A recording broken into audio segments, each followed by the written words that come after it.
Это мое первое посещение республики.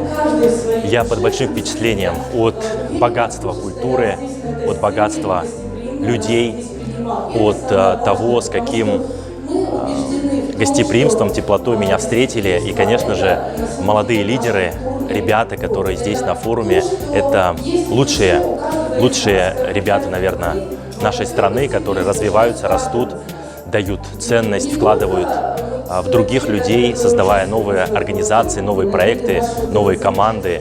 И моя роль на этом форуме, конечно же, передать инструменты, методики, техники, которые помогут им достигать своих истинных целей быстрее, эффективнее в рамках как раз креативного подхода, в рамках команды.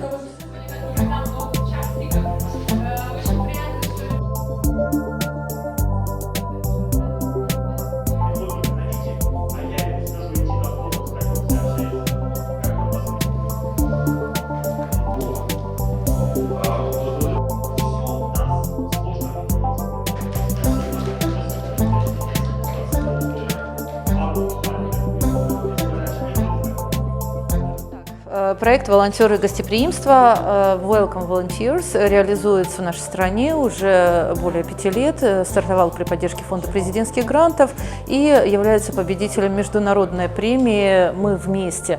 На сегодняшний день охватывает более чем 40 регионов Российской Федерации и страны Содружества независимых государств. Вовлечены волонтеры в разные направления туризма, занимаются популяризацией внутреннего туризма, повышением туристской привлекательности своих городов, регионов. Это и экотуризм, лечебно-оздоровительный туризм, безусловно, культурно-познавательный и этнотуризм, сельский, гастрономический. Везде ребята готовы предложить свои идеи, общественные инициативы, направленные на повышение туристической привлекательности своих территорий.